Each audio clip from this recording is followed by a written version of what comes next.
ஆழ்வார்கள் வாழி அருளிச் செயல் வாழி தாழ்வாதுமில் புறவர் தாம் வாழி ஏழ்பார்மை அவர்கள் உரைத்தவைகள் தாம் வாழி செய்யமறை தன்னுடனே சேர்ந்து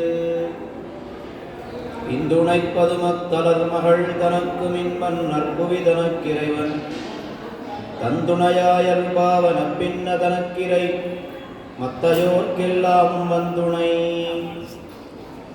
பஞ்சபாண்டவர்க்காகி வாயுரை தூது சன்னியங்குமென் துணை எந்தை தந்தை தம்மானை திருவல்லிக்கேணிக் கண்டேனே யோ நித்யமச்சுதபதாம்புஜயுக்மருக்மவ்யாமோகதஸ்தரிதராணி திருநாயமேனே அஸ்மத்குரோர்பகவதோஸ்ய தயைகசிந்தோः ராமானுஜஸ்ய சரணௌ சரணம் பிரபத்யே. ஸ்ரீவத்ஸசின்னமிஸ்ரேभ्यो நம உக்திமதீமஹே யதுக்தயஸ்த்ரைகண்டே யாந்தி மங்களசூத்ரதாம். யாயா விருத்திர்மனசி தமசா ஜாயதாம் சம்ஸ்மிருதிஸ்தே யோ யோ ஜல்வஸ்ஸ பவது விபோ நாம சங்கீர்த்தனம் தே. யாயா சேஷ்டா வபுஷி பகவன் சா பவேத் வந்தனம் தே. சர்வம் பூயாத் வரவர முனே சம்யகாராதனம் தே. அபகத மதமானைரந்திமோபாய நிஷ்டைः அதிகத பரமார்த்தைரர்த்தகாமானபேக்ஷைः நிகில ஜனசுகிருத்பிர்நிர்ஜிதக்ரோதலோகைः வரவர முனிபிருத்யைரஸ்து மே நித்யயோகः.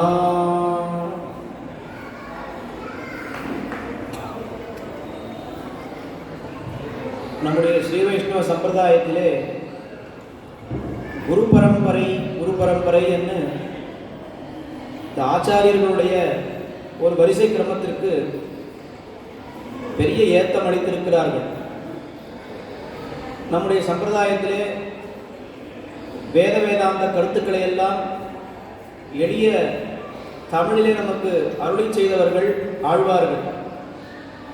ஆனால் அந்த ஆழ்வார்கள் அருளி செய்த திவ்ய பிரபந்தங்கள், அதனுடைய அர்த்த விசேஷங்களை எல்லாம் நம் போன்றவர்கள் தெரிந்து கொள்ள வேண்டும் என்றால் அதற்கு ஆச்சாரியர்களுடைய வியாக்கியானங்கள், உரைகள் மிக மிக முக்கியமாக விளங்குகின்றன.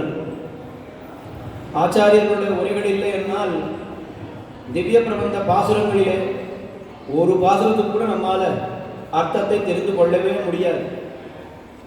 அந்த ஆச்சாரியர்கள் என்று பார்க்கும் பொழுது அது குரு பரம்பரையாக ஆச்சாரியர்கள் வந்திருக்கிறார்கள். பூர்வாச்சாரிய குரு பரம்பரை. நம்மாழ்வார் காலத்திற்கு பிறகு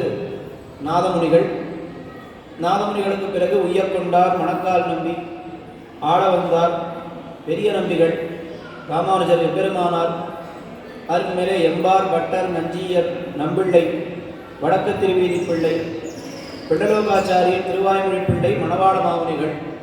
இனி இது பூர்வாச்சாரிய குரு பரம்பரை.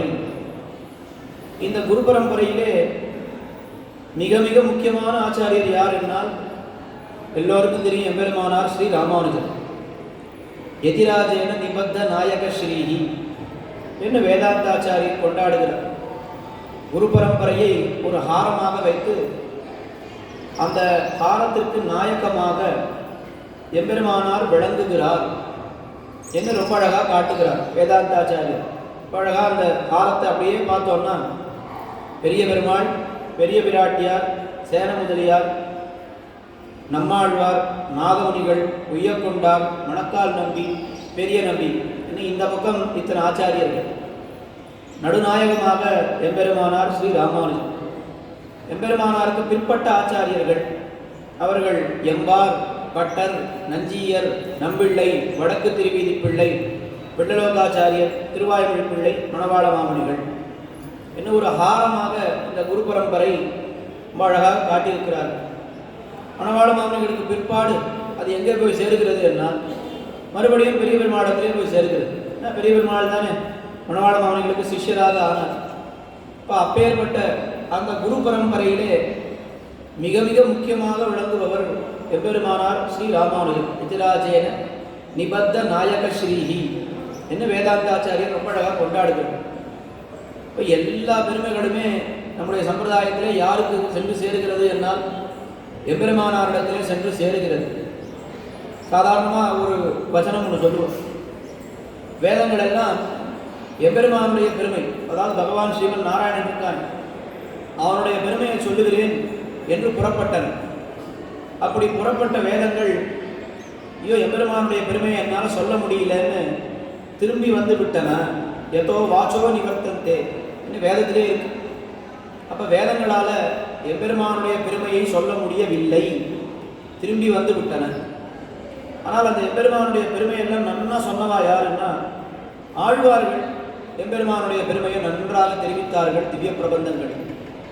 அப்போ வேதங்களால் பண்ண முடியாத காரியத்தை ஆழ்வார்கள் பண்ணினார்கள் என்று பார்க்கிறோம். ஆனால் ஆழ்வார்களாலேயும் பண்ண முடியாத ஒரு காரியம் உண்டுன்னா அது என்னன்னா எம்பெருமானாருடைய பெருமையை பேசி தலை கட்டவே முடியாது. எம்பெருமானுடைய பெருமை, அதாவது பகவான் ஸ்ரீமன் நாராயணன் இருக்காரு, அவருடைய பெருமையை பேசி தலை கட்டி விடலாம் ஒருவாறு. ஆனால் எம்பெருமானார், எம்பெருமானை விட பெரியவரான ராமானுஜர் இருக்காரு, அவருடைய பெருமையை ஒருத்தரால் பேசி தலை கட்டி விட முடியுமானா நிச்சயமாக முடியாதுன்னு சொல்லணும். ஆனால் அந்த எம்பெருமானாருடைய பெருமையை கூட நாம் பேசி தலை கட்டி விடலாம். ஏதாவது கட்டப்பட்டு எம்பெருமானாரை பற்றி பேசி முடித்து விடலாம். யாரை பற்றி பேசி முடிக்கவே முடியாது அப்படின்னா எம்பெருமானாருடைய அந்தரங்க சிஷ்யரான கூரத்தாழ்வாருடைய வைபவத்தை யாராலையும் பேசி தலை கட்டவே முடியாது. ரொம்ப ஆச்சரியமான விடயம். எத்தனை உபன்யாசங்கள் இங்கே நடக்கிறதுன்னு பார்த்தா கிட்டத்தட்ட 14-15 நாள்கள் நடக்கிறது உபன்யாசம். 14 நாள்லையும் வந்திருக்கக்கூடிய ஒவ்வொரு உபன்யாசங்களும் சொல்லக்கூடிய விஷயம் என்ன, எல்லாரும் ஒரே விஷயம், ஒத்துமையாக சொல்லக்கூடிய விஷயம் என்னன்னா சுவாமி கூரத்தாழ்வானுடைய பெருமையை சொல்லி முடிக்க முடியாது. என்ன பெரிய பெரிய கஜகஜமாக வித்வான்கள்லாம் வந்திருக்கா. ஒருத்தர் அடியனை போல சாதாரணமானவா இந்த வார்த்தையை சொல்கிறேன்னு இல்லை. நம்ம பெரிய வித்வான்களை என்ன சொல்கிறாங்கன்னா ஐயோ கூரத்தாழ்வாருடைய பெருமையை எப்படி சொல்லி முடிக்க முடியும். அந்த காலத்தில் ஆச்சாரியர்களே அப்படி சொல்லிட்டார். திருவரங்க தமதனார் கூரத்தாழ்வான் காலத்திலேயே வாழ்ந்தவர். அவர் என்ன சொன்னார் கூரத்தாழ்வானை பற்றி? மொழியை கடக்கும் பெரும்புகழான் வஞ்ச முக்குறும்பாம் குழியை கடக்கும் நம் கூரத்தாழ்வான். மொழியை கடக்கும் பெரும்புகழான்னு சொன்னால் என்ன அர்த்தம்? கூரத்தாழ்வானை பற்றி பேசுறதுக்கு வார்த்தைகளே இல்லைன்னு சொல்றோம். எந்த மொழியில் இருக்கு? எந்த மொழியிலேயும் வார்த்தை இல்லை. இது அப்படியே சம்ஸ்கிருதத்திலே மொழிபெயர்த்தார் மணவாள மாமுனி. அவர் என்ன சொன்னார்? வாச்சாம் அகோச்சர மகாகுண தேசிகாகிரிய கூராதிநாத. வாச்சாம் அகோச்சரம், வாக்காலே கூரத்தாழ்வானுடைய பெருமையை பேசி முடிக்கவே முடியாது. அவ்வளவு பெருமை வாய்ந்தவர் கூரத்தாழ்வார். என்னென்ன பெருமைகள் இருக்கின்றன அப்படின்னா, சரி கூரத்தாழ்வானுக்கு என்னென்ன பெருமை இருக்குது பட்டியலிட முடியுமா சுவாமின்னா பட்டியலே இட வேண்டாம், பின்னால் பார்த்தாலே தெரியும். கூரத்தாழ்வானுடைய பெருமைகள் என்னன்னா எத்தனை தலைப்புகள் போட்டிருக்காளோ இது கூரத்தாழ்வானுடைய பெருமைகளிலே ஒரு பங்குன்னு சொல்லணும், ஒரு திவலைன்னு சொல்லணும். ஏன்னா மொழியை கடக்கும் பெரும்புகழான்னு சொன்ன பிற்பாடு அப்போ இந்த 14 தான் கூரத்தாழ்வானுடைய வைபவம்னு கேட்டால் இந்த 14 கிடையாது. அவருடைய வைபவத்தில் ஒரு திவலை இந்த 14 விஷயங்கள், 14-15 விஷயங்கள். இப்போ அவருடைய வைபவம் முழுக்க எப்படி இருக்குன்னா அது நம்மால் பேசி முடிக்கவே முடியாது. ராமாயணத்தை பற்றி ஒரு விஷயம் சொல்கிறார். இப்போ ராமாயணத்தினுடைய அளவு, வால்மீகி ராமாயணம் இருக்கு 24,000 ஸ்லோகங்கள்னு சொல்கிறோம். வால்மீகி ராமாயணத்தை எவ்வளோ ஸ்லோகங்கள் இருக்குன்னா 24,000 ஸ்லோகங்கள். அது இந்த உலகத்தில் நாம் வைத்து கொண்டிருக்கக்கூடிய ராமாயணத்துக்கு 24,000 ஸ்லோகங்கள். ஆனால் சத்தியலோகத்தில் ஒரு ராமாயணம் இருக்கு, பிரம்மாவனுடைய சத்தியலோகம் இருக்கே அங்கே ஒரு ராமாயணம் இருக்கு. அது எத்தனை ஸ்லோகங்கள்னா என்னமோ 100 கோடியோ என்னமோ சொல்கிறாரு, 100 கோடி ஸ்லோகங்கள் இருக்கும் அந்த ராமாயணம். ஏன் நமக்கு அது கிடைக்கலையே? யாராவது முயற்சி பண்ணி அதை இங்கே கொண்டு வரக்கூடாதா அப்படின்னா இல்லை, இந்த 24,000 படிக்கிறதுக்கே நமக்கு அவ்வளோ கட்டமாக இருக்குது. இதுலேயே நம்ம எதுவும் இன்னும் குறைச்சி சொல்ல முடியுமா சுவாமி, இன்னும் குறைக்க முடியுமான்னு கேட்டுருக்கோம். அப்போ 100 கோடி ஸ்லோகங்கள் நம்மகிட்ட கொடுத்தா என்ன ஆகும்? அப்போ என்ன பண்ணிட்டா பெரியவாளே அப்படின்னா இங்கே இருக்கிறவாளுக்கு இவ்வளோ தான் சக்தி, இத்தனை படித்தா போகிறோம்னு இந்த ராமாயணத்தையே அவள் குறைச்சி கொடுத்துருக்கா போல புறத்தாழ்வானுடைய வைபவம் எத்தனையோ இருந்தாலும் இந்த 14-15 நாள் இத்தனை விஷயங்களை மட்டும் அனுபவிக்கட்டும் எல்லாரும் அப்படின்னு புறத்தாழ்வானுடைய பெருமைகளிலே ஒரு திவலையை அனுபவிப்பதற்காக இந்த 14-15 நாள்கள் நாம் இங்கே கூடியிருக்கிறோம். அப்படி அந்த கிரமத்திலே இன்றைய தினம் நாம் அனுபவிக்க இருக்கக்கூடிய ஒரு தலைப்பு புறத்தாழ்வானுடைய ஐதிஹ்யங்கள். இன்னும் இதுதான் தலைப்பு. அடியனுக்கு இடப்பட்டிருக்கின்ற பணி புறத்தாழ்வானுடைய ஐதிஹ்யங்களை பற்றி சில விஷயங்கள் தெரிவிக்க வேண்டும், இந்த கோஷ்டியிலே தெரிவித்து அடியன் சத்த பெற வேண்டும் என்று இங்கே தேவஸ்தானத்தாரால் நியமிக்கப்பட்டுள்ளேன். ஐதிஹ்யங்கள் அப்படின்ற வார்த்தைக்கு என்ன அர்த்தம்ன்றதை முதல்ல பார்க்கணும். ஐதிஹ்யம்னா என்ன அர்த்தம்னு தெரிஞ்சுட்டா அதுக்கப்புறம் புறத்தாழ்வாருடைய ஐதிஹ்யங்கள் யாவை, எப்படிப்பட்டது தெரிஞ்சுக்கணும். இதிகாசம்னு ஒரு வார்த்தை கேள்விப்பட்டிருக்கும் இல்லையா? எத்தனை இதிகாசங்கள் இருக்கின்றன? மொத்தம் 2 இதிகாசங்கள். ராமாயணம் ஒன்று, மகாபாரதம் ஒன்று, 2 இதிகாசம். மற்றதெல்லாம் புராணம்னு சொல்லும். விஷ்ணு புராணம், அந்த புராணம், இந்த புராணம்லாம் சொல்லும். வராக புராணம், நிறைய புராணங்கள், 18 புராணங்கள். அப்போ இதிகாசம்னு ஒன்று சொல்கிறா, புராணம்னு ஒன்று சொல்லும்.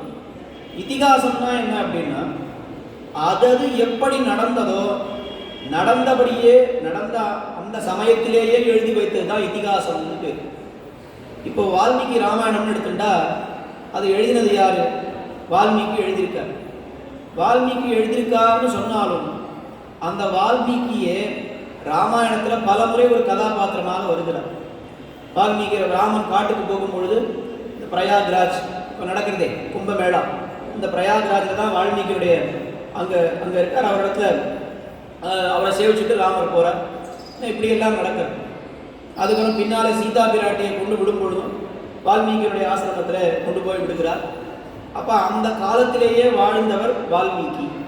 ராமாயண காலத்திலேயே ராமனுக்கு நன்றாக பரிச்சயப்பட்டவர் வால்மீகின்னு தெரியுது. அதே மாதிரி மகாபாரதத்தை இயற்றியவர் வேதவியாசர்னு சொல்லுவார். அந்த வேதவியாசர் மகாபாரதத்தில் 100 முறையாவது வருவார். அடிக்கடி வேதவியாசர் வந்தார். அவளுக்கு இந்த கதையெல்லாம் தெரிஞ்சிருக்கு. மகாராஜருக்கு குழந்தை இல்லை, உடனே வேதவியாசர் வந்து அனுகிரகம் பண்ணார். அப்படின்னு நிறைய இடங்களில் வேதவியாசர் வருவார். இப்போ அந்த காலத்திலேயே இருந்தவா தாங்கள் பார்த்ததை கண்முன்னால் பார்த்ததை எழுதி வைக்கிறாளே, இதுக்கு தான் இதிகாசம்னு பேர். புராணம்னா என்ன? அது என்னைக்கோ நடந்ததை இன்னைய தினம் நாம் ஞாபகப்படுத்தி எழுதுகிறோம், அதுக்கு புராணம்னு பேர்.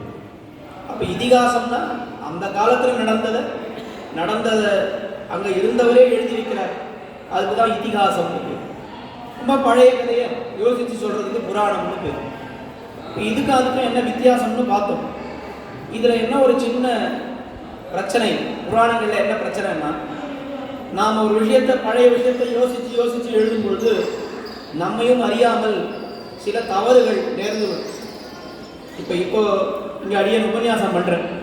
ஒருத்தர் என்ன பண்ணுறார், கையில் ஒரு பேப்பர் எடுத்துட்டு சொல்கிற விஷயத்தை எழுதிட்டே இருக்கார். அப்போ அவர் சரியாக எழுதிடுவார். ஆனால் இன்னொருத்தர் என்ன பண்ணுறார், ஆற்றுக்கு போயிட்டு 1 வாரம் கழித்து இந்த சுவாமி அன்றைக்கி உபன்யாசம் பண்ணார், அவர் என்னென்னா சொன்னார்னு நான் எழுதுறேன் அப்படின்னு எழுத ஆரம்பித்தார்னா என்ன ஆகும்? 1-2 விஷயம் மாற்றி எழுதிடுவார், 1-2 விஷயத்தை விட்டுடுவார், இல்லை இவர் சொன்னதை வேறு மாதிரி எழுதிடலாம். நிறைய வாய்ப்புகள் இருக்குது.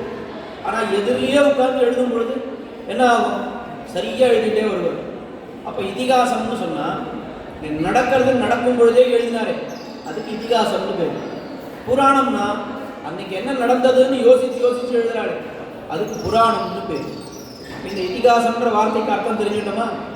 இந்த இதிகாசம்ன்ற வார்த்தைக்கும் ஐதிஹ்யம்ன்ற வார்த்தைக்கும் பெரிய வித்தியாசமே கிடையாது. இதிஹ அப்படின்னு சொல்கிறது தான் இதிகாசம். இப்படி நடந்ததுன்னு நடந்தபடி அப்படியே எழுதுறா பாருங்க, அதுக்கு இதிகாசம்னு பேர். கோயில் ஒழுகுன்னு ஒரு புஸ்தகம் இருக்கு. ஸ்ரீரங்கத்தில் எல்லா ஆற்றுலையும் கோயில் ஒழுகுன்ற புஸ்தகம் இருக்கு. அந்த கோயில் ஒழுகுன்ற புஸ்தகத்தில் என்ன இருக்கும் அப்படின்னா, எந்தெந்த காலத்தில் என்னென்ன உற்சவங்கள் நடந்தது, என்னென்ன ராஜாக்கள் பெருமாளுக்கு என்னென்னலாம் கொடுத்தார், என்ன பிரச்சனைகள் ஏற்பட்டது, அதை எப்படி எல்லாத்தையும் தீர்த்தா, ஏன்னா அந்தந்த சமயத்திலே அப்படியே எழுதிட்டே வருவாள். அது அந்த காலத்தில் உண்டு. இப்போ இல்லை, டைரி எழுதுறதுன்னு ஒரு பழக்கம். என்ன பண்ணுவா, எல்லாரும் டைரி வச்சுருப்பா. அன்னைக்கு என்ன நடந்ததோ அது அப்படியே இன்னைக்கு நான் இந்த இடத்துக்கு போனேன், கார்த்தால் ஸ்ரீரங்கத்துக்கு போனேன், பெருமாளை சேவித்தேன், தாயாரை சேவித்தேன், உடையவரை சேவித்தேன், பெருமாள மாமனிகளை சேவித்தேன், வந்து சாயங்காலம் உபன்யாசத்துக்கு வந்தேன் அப்படியே எழுதி வைப்பேன். இதையே நான் 10 நாள் கழிச்சு எழுதினா மாற்றி கித்தி எழுதுறதுக்கு வாய்ப்பு உண்டு. அப்போ இதிகாசம்னு சொன்னால், ஐதிஹ்யம்னு சொன்னால் நடந்தது நடந்தபடி எழுதுகிறாள், அதுக்கு தான் இதிகாசம் ஐதிஹ்யம்னு பேர். இப்போ இந்த ஐதிஹ்யம் அப்படின்றது நாம் இப்போ எங்கே இருக்கிறது? புறத்தாழ்வாமை ஐதிஹ்யங்கள் அப்படின்னு சொன்னால் பல பல ஆச்சாரியர்கள் பற்றினதான செய்திகள், ஐதிஹ்யங்கள், அவர்கள் வாழ்க்கையிலே நடந்த சில நிகழ்ச்சிகள், இதெல்லாம் நாம் எங்கே பார்க்கிறோம் என்றால் 4000 திவ்ய பிரபந்தத்தினுடைய வியாக்கியானங்களிலே பார்க்கிறோம். ஆழ்வார்கள் அருள் செய்திருக்கிறார்கள் 4000 திவ்ய பிரபந்தங்கள். அந்த 4000 திவ்ய பிரபந்தங்களுக்கு எம்பெருமானார் காலம் வரை வியாக்கியானம்னு புஸ்தகத்தில் யாரும், கிரந்தத்தில் யாரும் எழுதலை. உபதேச பரம்பரையிலே தெரிவித்துக் கொண்டு வந்தார்கள். நாதமுனிகள் நம்மாழ்வாரிடத்திலிருந்து 4000 திவ்ய பிரபந்தத்தை பெற்றார். அப்படி பெறும் பொழுது அவர் என்ன கொடுத்தார்? நம்மாழ்வார் வெறும் பிரபந்தத்தினுடைய மூலத்தை மட்டும் கொடுக்கல, பிரபந்தத்தினுடைய அர்த்த விசேஷங்கள் எல்லாவற்றையும் நாதமுனிகளுக்கு கொடுத்து விட்டார். ஒவ்வொரு பாசுரம் பல்லாண்டுன்னு தொடங்கி கடைசி பாசுரம் வரைக்கும் அத்தனை பாசுரங்களிலே இருக்கக்கூடிய அர்த்த விசேஷங்களோடு சேர்த்து அந்த ஆழ்வார்களுடைய வைபவங்களை எல்லாம் சேர்த்து நம்மாழ்வார் நாதமுனிகளுக்கு கொடுத்துட்டார். அதை நாதமுனிகள் என்ன பண்ணார்? அவருடைய சிஷ்யரான உய்யக்கொண்டாருக்கு கொடுத்தார். கொடுத்தாருன்னா எப்படி கொடுத்தார்? எழுதியெல்லாம் கொடுக்கல, உபதேசமாக அவளுக்கு சாதிச்சுட்டே வந்தார். உய்யக்கொண்டார் மணக்கால் நம்பிக்கு கொடுத்தார், மணக்கால் நம்பி ஆளவந்தாருக்கு கொடுத்தார், ஆளவந்தார் தம்முடைய சீடர்களுக்கு கொடுத்தார். அந்த சீடர்களிலே ஐவர் அவள் என்ன பண்ணார்? ராமானுஜர் எம்பெருமானாருக்கு கொடுத்தார். இப்போ எம்பெருமானார் அவர் காலத்தில் பார்த்தார், இது இதே மாதிரி உபதேச பரம்பரையிலேயே வந்துட்டு இருந்ததுன்னா கட்டமாக போயிடும், எல்லாருக்கும் சென்று சேராது. அதனால் என்ன பண்ணணும்னா இந்த வியாக்கியானம், இந்த அர்த்த விசேஷங்கள், ஒவ்வொரு பாசுரத்துக்கும் இருக்கக்கூடிய அர்த்த விசேஷங்கள் இருக்கே, இதையெல்லாம் கிரந்தத்தில் எழுதி வைக்கணும், ஓலைச்சுவடிகளிலே எழுதி வைக்க வேண்டும் என்று முதலிலே வியாக்கியானத்தை ஓலைச்சுவடியிலே எழுதுவதற்கு அனுமதி கொடுத்தவர், இல்லை அந்த நியமித்தவர் யாருன்னா எம்பெருமானார். அது யாருக்கு அந்த நியமனத்தை முதல்ல கொடுத்தார்? திருக்குறுகை பிரான் பிள்ளான் அப்படின்ற ஆச்சாரியருக்கு தான் முதல்ல கொடுத்தார். அந்த திருக்குறுகை பிரான் பிள்ளானை கூப்பிட்டு எம்பெருமானார் என்ன பண்ணார்? திருவாய்மொழிக்கு சுருக்கமாக ஒரு வியாக்கியானம் எழுதும் அப்படின்னு சொன்னார்.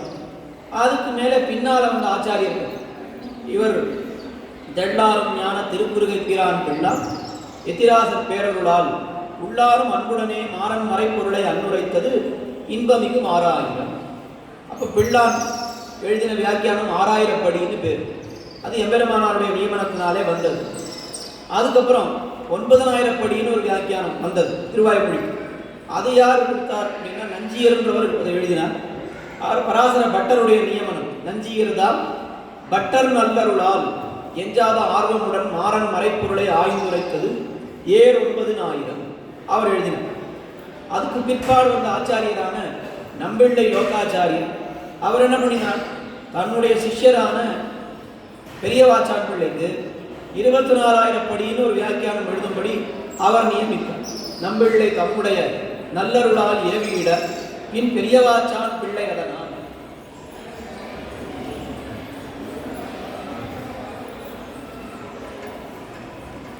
நம்பிள்ளையினுடைய ஒரு அனுகிரகத்தினாலே, அனுமதியினாலே பெரியவாச்சான் பிள்ளை இயற்றிய வியாக்கியானம் அது 24000 படி திருவாய்மொழிக்கு வியாக்கியானம். அதுக்கு மேலே வடக்கு திருமீதி பிள்ளை அவர் நம்பிள்ளை சொன்ன காலக்ஷேபத்தை அப்படியே அன்னன்னைக்கு எழுதினார். அது ஒரு இத்திகாசம். அன்னன்னைக்கு எழுதினார். அது 36,000 படின்ற வியாக்கியானமாக வந்தது. நம்பிள்ளை திருவாய்மொழி காலக்ஷேபத்தை எங்கே சொன்னார்னா, கோயிலுக்குள்ளே போகிறோமே, பெரிய பெருமாளை சேவிக்கிறோமே, அந்த பெரிய பெருமாளுக்கு 2 பக்கம் படி, ஏன் மேலே படின்னு ஒன்று, கீழப்படின்னு ஒன்று இருக்குது. கீழப்படியில் தான் பெருமாளுடைய திருவடி பக்கம், கிழக்கு பக்கம் திருவடி, அதான் குணதிசை முடிய வைத்து குணதிசை பாதம் நீட்டின்னு கிழக்கு பக்கம் தானே திருவடியை வச்சு படுத்துட்டு இருக்க பெரிய பெருமாள். அந்த கீழப்படியில் ஒரு மண்டபம் இருக்குது, 4 கால் மண்டபம்.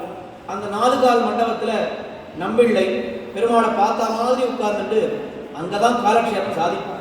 காலக்ஷேபத்துக்கு பெரிய விசேஷமெல்லாம் சொல்கிறார். என்ன சொல்கிறாருன்னா, பெரிய பெருமாள் அவர் எழுந்து வந்து நித்தியம் காலக்ஷேபம் கேட்பார். நம்பிள்ளையினுடைய காலக்ஷேபத்தை எழுந்து வந்து கேட்பார். ஆனால் உள்ள கைங்கரியம் பண்ணுறவர் திருவிளக்கு பிச்சன்னு ஒருத்தர் பெருமாளுக்கு இந்த விளக்கு போடுற கைங்கரியம் பண்ணுறவர், அவர் நின்று கேட்டுருக்கார். யாரோ ஒருத்தர் பின்னாடியிலேருந்து தோலை அமுக்குற மாதிரி அவருக்கு கையை போட்டு அமுக்குறார். யாரும் திரும்பி பார்த்தா பெரிய பெருமாள் இவர் தோளில் கையை ஊனிட்டு நம்பிள்ளையருடைய காலட்சேபத்தை எட்டி பார்த்துட்டு இருக்கார். உடனே அவர் கோபம் கொடுத்து அந்த திருவிளக்கு பிச்சருக்கு, என்ன இது அர்ச்சாவதார சமாதியெல்லாம் நீ மீறிண்டு இங்கெல்லாம் வரலாமா, உள்ளே போய் படுத்துக்கோன்னு மிரட்டினாராம். உடனே பயந்து போய் பெருமாள் உள்ளே போய் படுத்துட்டார். அப்படி நம்பிள்ளை காலட்சேபம் எங்கே பண்ணார்? பெரிய பெருமாளுடைய கீழப்படிக்கு அருகிலே பண்ணினார். அதுதான் 36,000 படி என்ன அதை பார்ப்போம். இப்படி பல பல வியாக்கியானங்கள் எல்லாம் தோன்றிடும். வியாக்கியானங்களை பற்றின விஷயம்.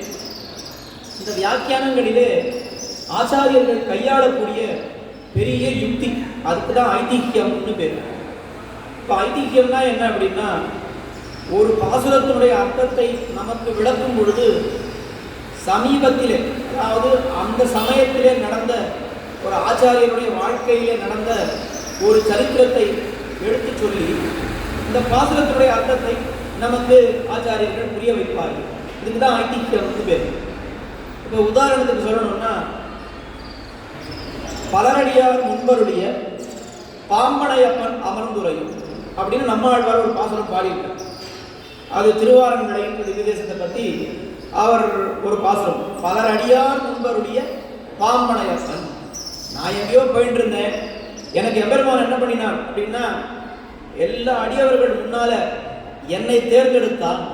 முதல்வன் இவன் என்று தத்தேத்தி என் நாமுதல் வந்து புகுந்து தூமுதல் பத்தற்கு தான் தன்னை சொன்ன என் வாய் முதலப்பன் என்று நம்மாழ்வார் பாசுரம் பாடும்.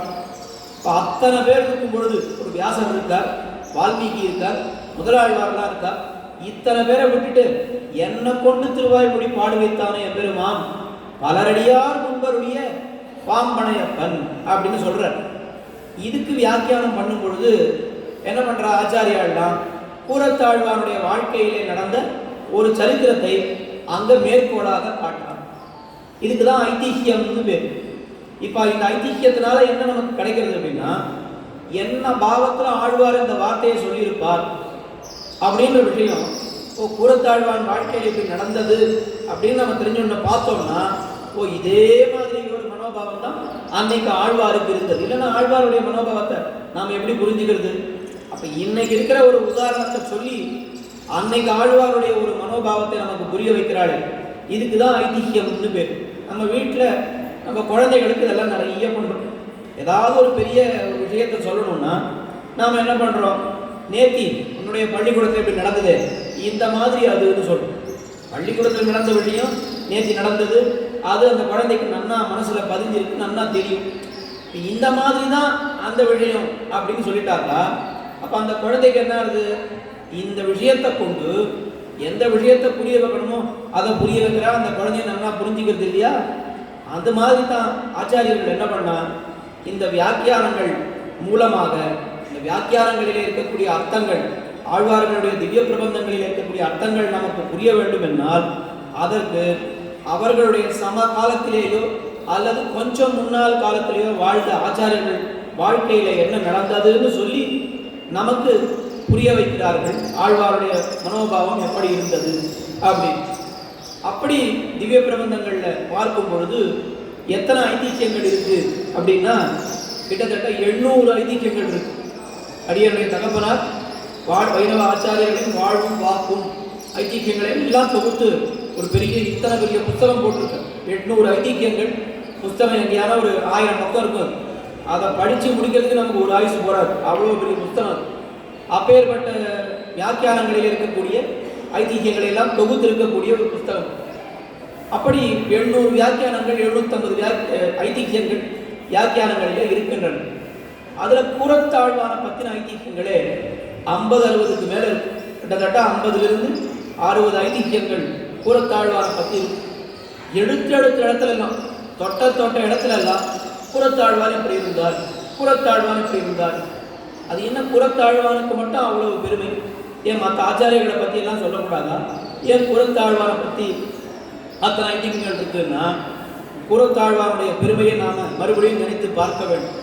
மொழியை கடக்கும் பெரும்புகழான் வஞ்ச முக்குறும்பா குழியை கடக்கும் நம் கூரத்தாழ்வான். எம்பெருமானார் அவர் என்ன நினைத்து கொண்டிருந்தார்னு நாம் ஒரு நிமிஷம் சிந்தித்து பார்க்க வேண்டும். இப்போ நாமெல்லாம் இருக்கோம் இல்லையா, நமக்கெல்லாம் மோட்சம் உண்டா இல்லையா அப்படின்னு ஒரு கேள்வி. மோட்சம் நன்னா உண்டு, இந்த ஜென்மத்தினுடைய முடிவில் நமக்கு மோட்சம் உண்டு. அப்படியா? எப்படி உங்களுக்கு தெரிஞ்சுட்டீர்? எப்படி தெரிஞ்சுட்டீர் மோட்சம் உண்டு அப்படின்னா? தெரியாதா? பங்குனி உத்திர தண்ணிக்கு பெரிய பெருமாளத்தில் எம்பெருமானார் சரணாகதி பண்ணார்.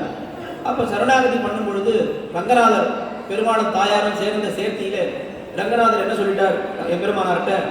உமக்கும் உம்முடைய சம்பந்தம் உடையாருக்கும் மோட்சத்தை கொடுத்தோம் அப்படின்னு சொல்லிட்டார். யார் யாருக்கெல்லாம் எம்பெருமானாருடைய சம்பந்தம் இருக்கோ அவள்லாம் மோட்சத்துக்கு போகலாம், அவளுக்கு கேள்வியே கிடையாது. நிச்சயமாக மோட்சம் உண்டுன்னு பெருமாளே சொல்லியிருக்கார், நம்பெருமாளே சொல்லியிருக்கார். எம்பெருமானார் சம்பந்தமா அப்படின்னா என்ன அர்த்தம்? எம்பெருமானாருடைய சம்பந்தத்தை எப்படி பெறது நம்ம அப்படின்னா, யார் யாரெல்லாம் இந்த பஞ்ச சம்ஸ்காரம்னு இந்த சங்கு சக்கர லாஞ்சனங்கள் அந்த மாதிரி 5 சம்ஸ்காரங்கள் இருக்கு, அதை பண்ணிக்கிறாளோ இவர்களுக்கெல்லாம் எம்பெருமானாருடைய சம்பந்தம் உண்டு.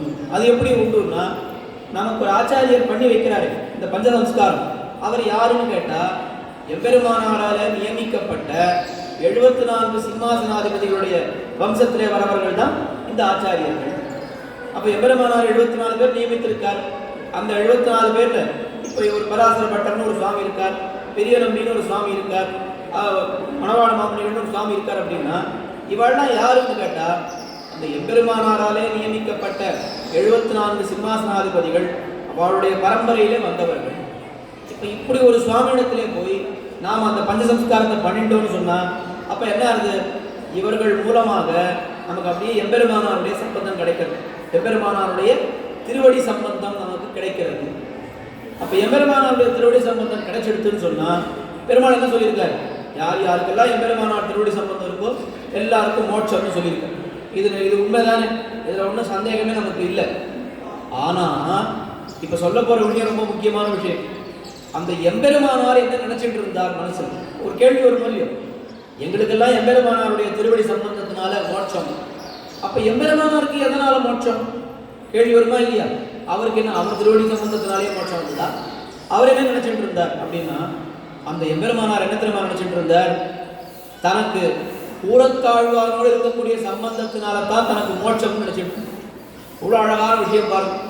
கூறத்தாழ்வான் யாரு? எம்பெருமானுடைய ஆச்சாரியரா? கிடையாது, எம்பெருமானாருடைய சிஷ்யர். ஆனால் எம்பெருமானாரோட வயசுல பெரியவர் கூறத்தாழ்வான். எம்பெருமானாரை விட 7 வயது மூத்தவர்னு பார்க்கணும். இப்போ இன்னைக்கு கூறத்தாழ்வானுக்கு போன மாதம் தையஸ்த தண்ணிக்கு கூறத்தாழ்வான் கொண்டாடினமே திருநட்சத்திரம், அது 1015வது திருநட்சத்திரம். கூறத்தாழ்வான் அவதரித்தது 1010வது ஆண்டு. இப்போ நாம் இருக்கிறது 2025. அப்போ எத்தனை திருநட்சத்திரம் ஆயிருக்கு கூறத்தாழ்வானுக்கு? 1014 அல்லது 1015 திருநட்சத்திரம் ஆயிருக்கு. எம்பெருமானார் எப்போ அவதரிச்சார்னா 1007ஆம் வருஷம், 1017ஆம் வருஷம் அவதரிச்சார். 2017 எம்பெருமானாருக்கு 1000வது வருஷம் கொண்டாடினோம். இன்னைக்கு எம்பெருமானாருக்கு இந்த சித்திரை திருவாதிரை வந்ததுன்னா எம்பெருமானாருக்கு எத்தனை திருநட்சத்திரம்? 1008 திருநட்சத்திரம் ஆயிடும். அப்போ கூறத்தாழ்வானுக்கு 1015, எம்பெருமானாருக்கு 1008. அப்போ எம்பெருமானாரோட கூறத்தாழ்வான் எத்தனை வயசு மூத்தவர்? 7 வயசு மூத்தவர்னு தெரியும். கூறத்தாழ்வான் எம்பெருமானாரோட பெரியவர் வயசுல, ஆனால் எம்பெருமானாரை தன்னுடைய ஆச்சாரியராக ஏற்றுக்கொண்டார். ஸ்தானத்தில் பார்க்கும் பொழுது எம்பெருமானாருடைய சிஷ்யர் தான் கூறத்தாழ்வான். எம்பெருமானார் என்ன நினைச்சிருக்கலாம்? தனக்கு மோட்சம் எதனால அப்படின்னா ஆளவந்தாருடைய சம்பந்தத்தினால தான் எனக்கு மோட்சம் நினைச்சிருக்கலாம், இல்லை நம்மாழ்வாருடைய சம்பந்தத்தினால தான் எனக்கு மோட்சம் நினைச்சிருக்கலாம், இல்லை இங்கே உள்ள இருக்காரு பெரிய பெருமாள் அவரால் தான் மோட்சம். அதெல்லாம் நினைக்கவே இல்லை எம்பெருமானார். அவர் என்ன நினைச்சாருன்னா தன்னுடைய சிஷ்யரான கூறத்தாழ்வானோடு இருக்கக்கூடிய சம்பந்தத்தினால தான் தனக்கே மோட்சம் நினைச்சிருந்தாருன்னா, அப்ப மொழியை கடக்கும் பெரும்புகழான். இதுக்கு மேல ஒரு விஷயம் வேணுமா? அதை சொல்றதுக்கு நாம் வாச்சா மகோச்சர மகாகுண தேசிகாத்திரிய பூராதிநாதன் சொல்றாள். என்ன அப்படின்னா, அப்ப ஆழ்வானுடைய குணங்கள் எவ்வளவு விசேஷமாக இருந்தால் எம்பெருமானாரே அப்படி நினைத்திருப்பார். எம்பெருமானாருக்கு எத்தனையோ சிஷ்யர்கள் இருந்தால் அதை அவளை பத்திலாம் அப்படி நினைக்கல. ஆனா புறத்தாழ்வானை பத்தி மட்டும், புறத்தாழ்வாருடைய சம்பந்தத்தினால தான் எனக்கு மோட்சம் அப்படின்னு எம்பெருமானார் நினைச்சாருன்னா அப்ப எத்தனை பெருமை வாய்ந்தவர் புறத்தாழ்வார்.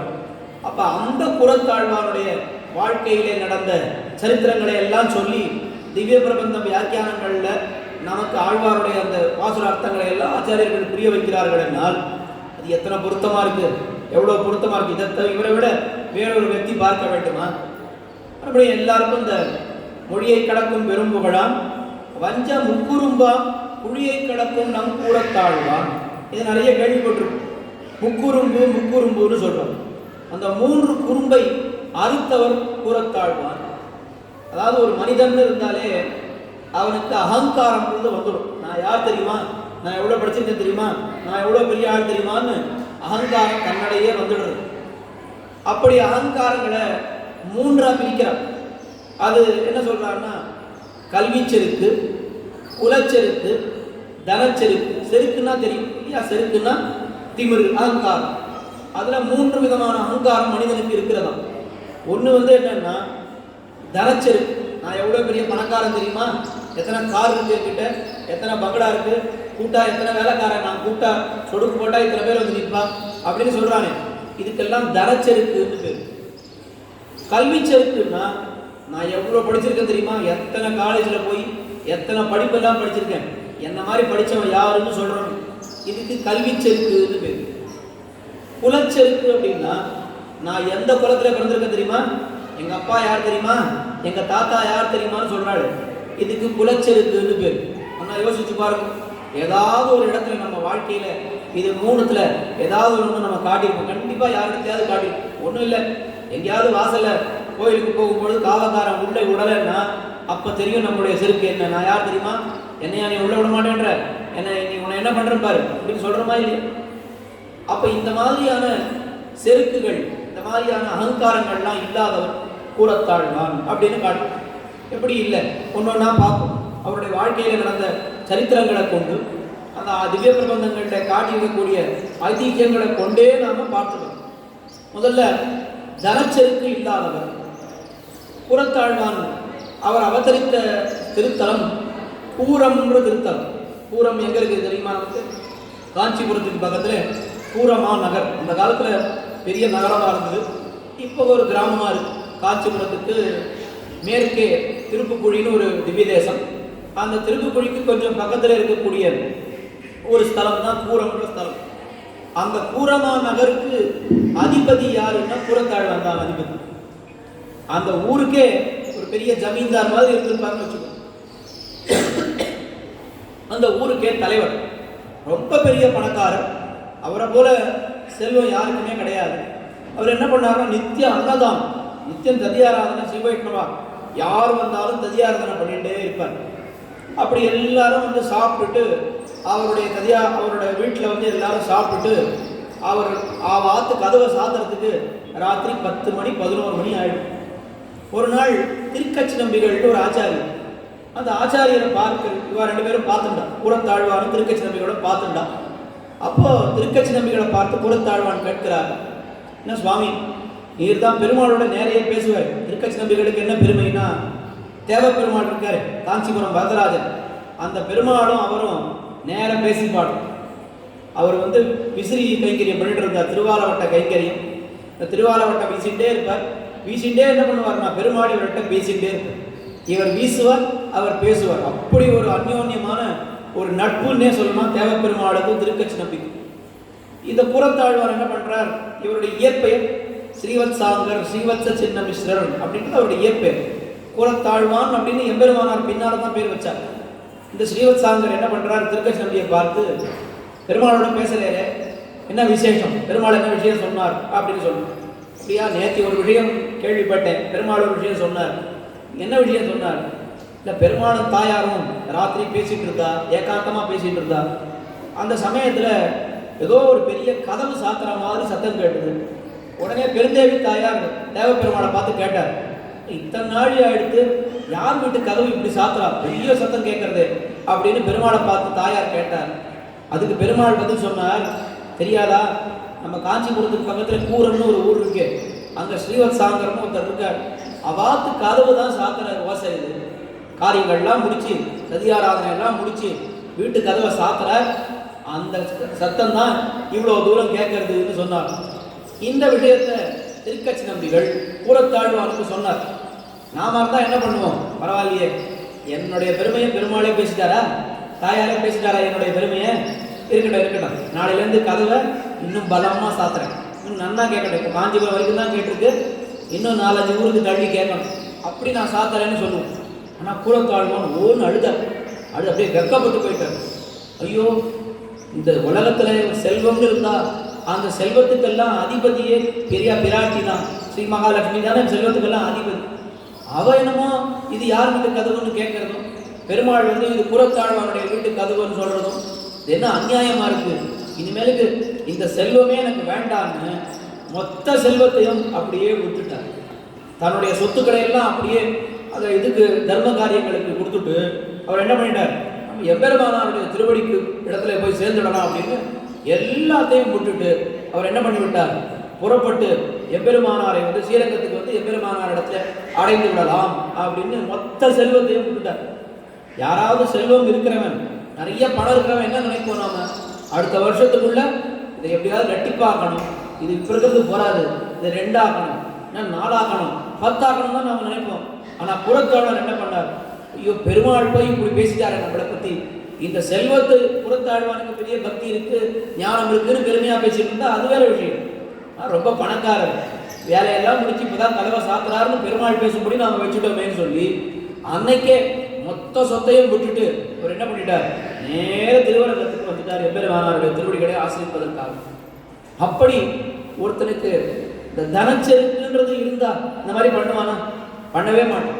அப்போ அந்த இடத்துல அவருக்கு அந்த தனமத்தம்னு சொல்லுவோம் வடமொழி, அந்த தனச்செருக்கு இல்லாததுனால தானே மொத்த சொத்தையும் விட்டுட்டு எம்பெருமானார் திருவடிகள் தான் நமக்கு சொத்து. நமக்கெல்லாம் அவர் சொல்லக்கூடிய விஷயம் என்ன, மெசேஜ் என்ன அப்படின்னு கேட்டா, எப்படி எல்லாவற்றையும் விட்டுட்டு எம்பெருமானாருடைய திருவடிகள் தான் தனக்கு சொத்து. உண்மையான சொத்து எதுன்னு கேட்டா ராமானுஜர்.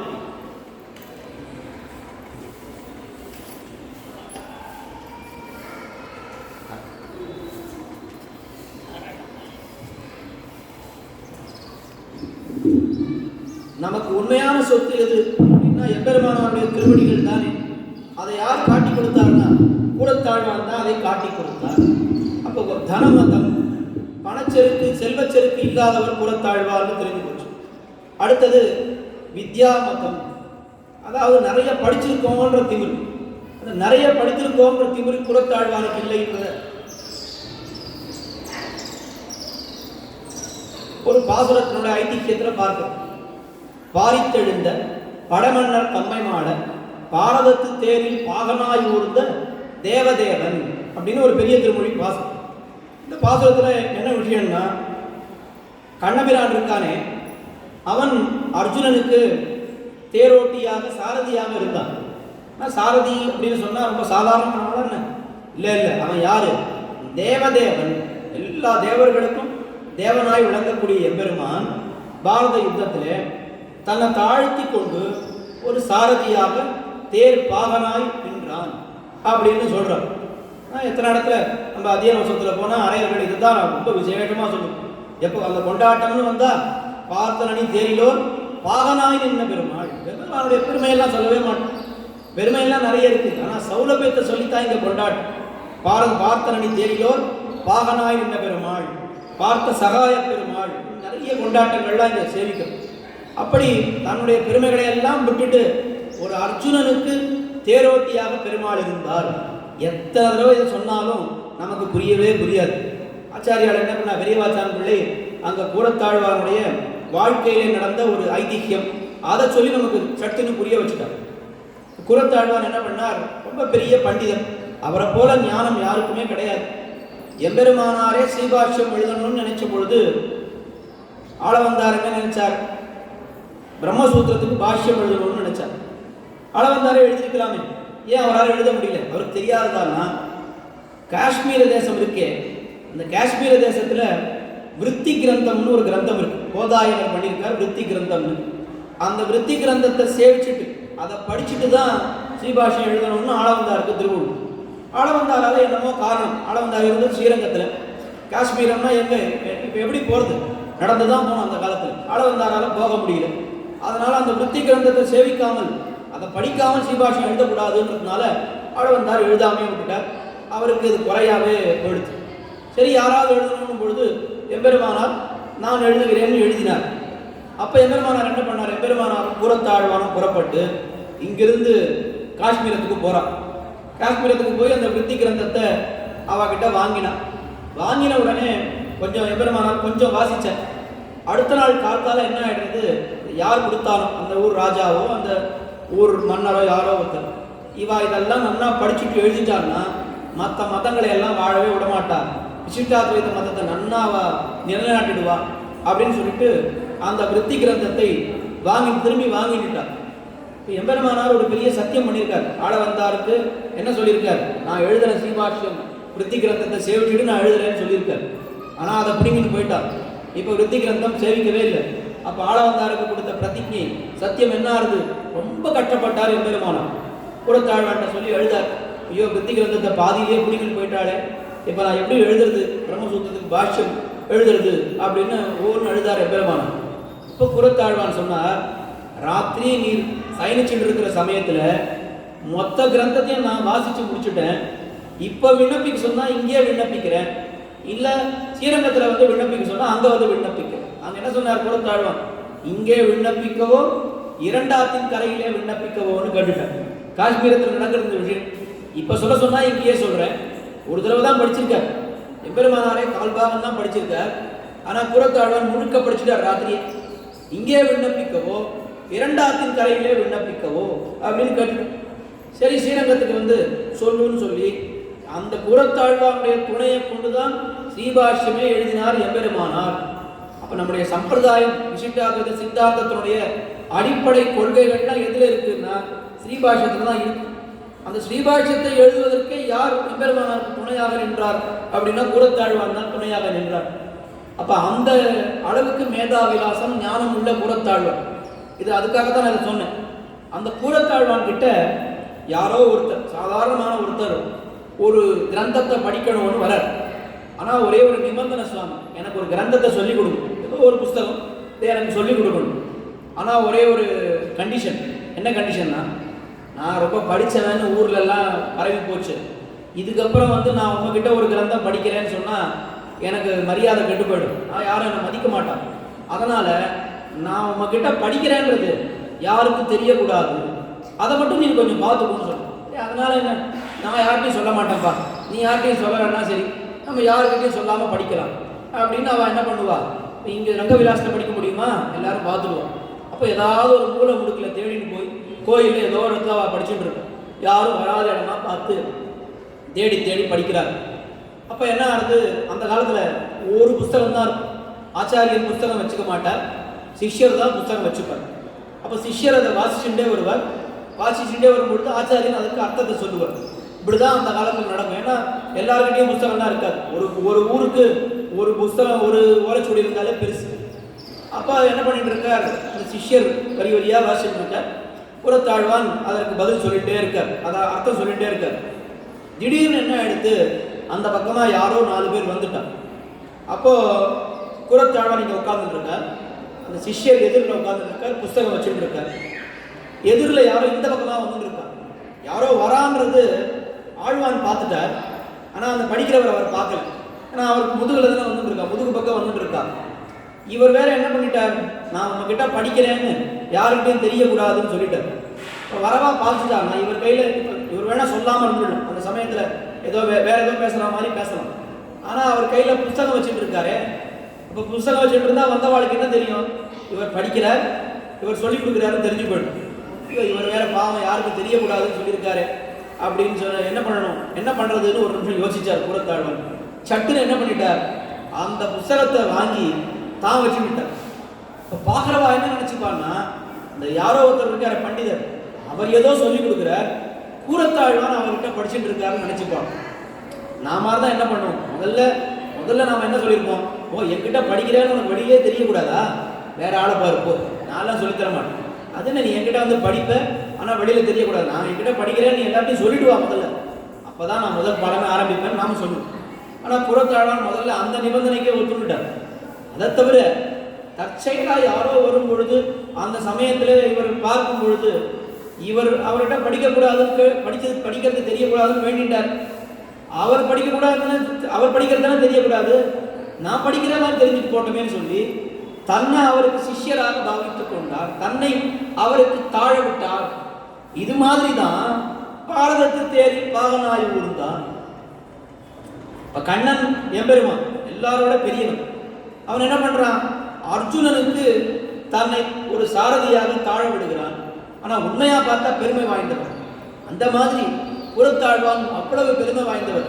பஞ்சஸ்தவத்தை அருளி செய்திருக்கிறார். ஸ்ரீபாஷ்யத்தை எழுதுவதற்கு உறுதுணையாக இருந்திருக்கிறார். அந்த பஞ்சஸ்தவத்துக்கு என்ன பெருமை? அவருடைய தனியன்றியே சொல்றமே, யதுக்தய ஸ்திரை கண்டே யாந்திமங்கள சூத்திரதாம்.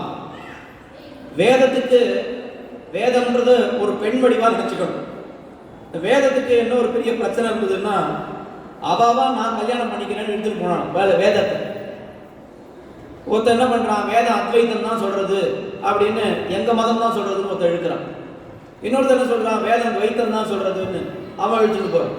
நாம என்ன சொல்றோம், வேதம் விசிஷ்டாத்வைத்தம் தான் சொல்றதுன்னு சொல்றோம். அப்ப ஆளாளுக்கு எங்க பக்கம் தான் வேதம் சொல்றது இழுத்துட்டு போறான். அப்ப எப்போ அந்த வேதத்துக்கு ஒரு ஆபத்து, அவா இழுத்தான வேதத்துக்கு அடிக்கடி ஆபத்து வந்துட்டே இருக்கு.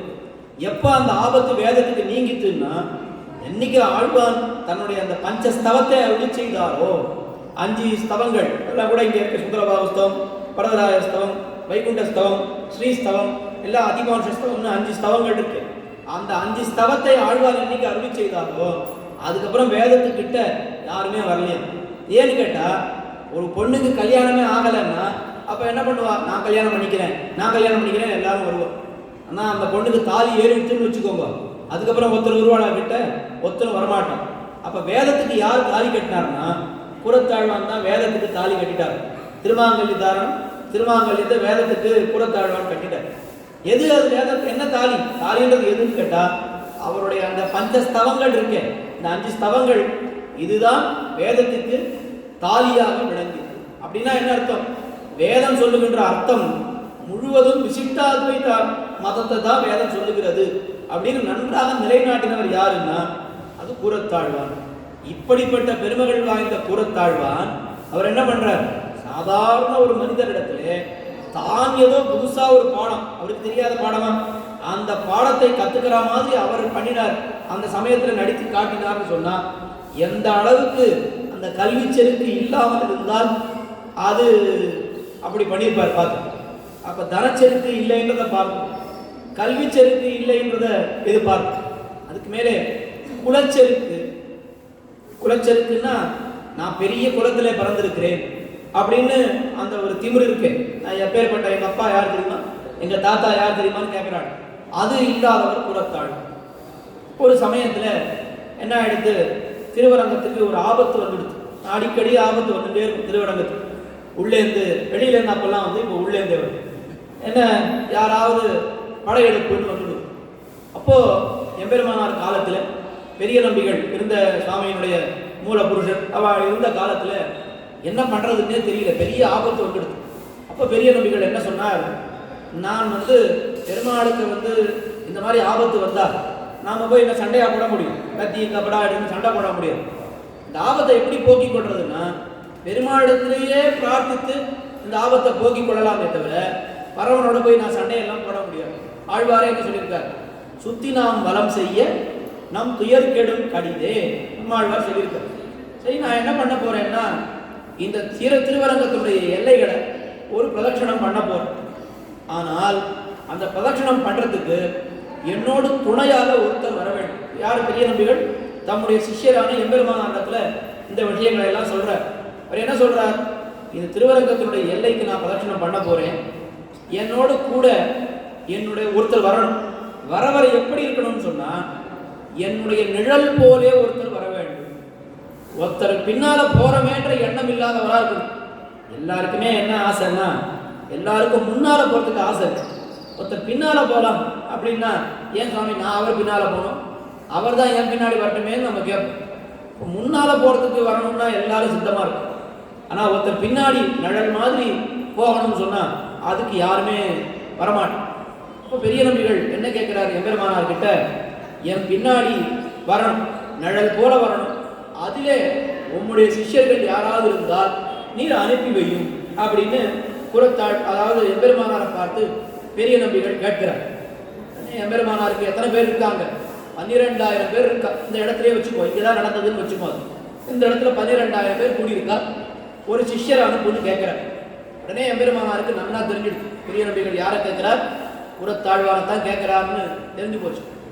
ஆனா எம்பெருமானாருக்கு என்ன அபிப்பிராயம்னா, இந்த நாம சொல்றதை காட்டிலும் ஆச்சாரியன் வாயிலே வர வைக்கணும். அதுக்காக எம்பெருமானார் என்ன சொன்னார், அந்த மாதிரி என்னோட சிஷ்யாள் யாரும் இருக்கிற மாதிரி தெரியலையே அப்படின்னு பெருமை சொல்றார். ஏன்னா அவர் வாயால வரணும், யாரு அப்படி யாரு இருக்கா தெரியலையே அப்படின்னு சொன்னார். அப்போ பெரிய நம்பிகள் என்ன சொன்னார், நம்ம ஆழ்வானை அனுப்பினால் ஆகாதோ, நம்ம ஆழ்வானை அனுப்பினால் ஆகாதோ அப்படின்னு கேட்டார். அப்படின்னா உங்க சிஷ்யாள்ல இந்த மாதிரி ஒருத்தர் பின்னால போறமேன்ற எண்ணம் இல்லாத ஒருத்தர் இருக்கார் அப்படின்னா அது கூறத்தாழ்வான் தான். நம்ம ஆழ்வானை அனுப்பினால் ஆகாதோ அப்படின்னு சொன்னார். சரி, ஆழ்வானை அனுப்புன்னு சொல்லி ஆழ்வாரோடு சேர்ந்து இந்த திருவரங்கத்தினுடைய எல்லைகள் எல்லாம் ஒரு பிரதட்சணமாக பெரிய நம்பிகள் வந்தார்னு பார்த்தோம். அப்ப இதுல இருந்து நமக்கு என்ன தெரிகிறது அப்படின்னு கேட்டா, குலச்செருக்கு எத்தனை பெரிய குலத்திலே நான் பிறந்திருந்தால் பூரமானவருக்கே பெரிய அதிபதி கூறத்தாழ்வார், பெரிய வேதங்களை எல்லாம் கரை கண்டவர், என்ன இருந்தாலும் ஒருத்தர் பின்னால போறமேன்ற எண்ணம் இல்லாத இருக்கும் அப்படின்னு சொன்னா எந்த அளவுக்கு அந்த செருக்குன்றது ஆழ்வானுக்கு இல்லாமல் இருந்திருக்க வேண்டும். அதை யார் காட்டினா அப்படின்னு கேட்டா, புறத்தாழ்வான், அவருடைய ஆச்சாரியரான எம்பெருமானார், அவருடைய ஆச்சாரியரான பெரிய நம்பிகள், பிராச்சாரியன்னு சொல்லுவார்.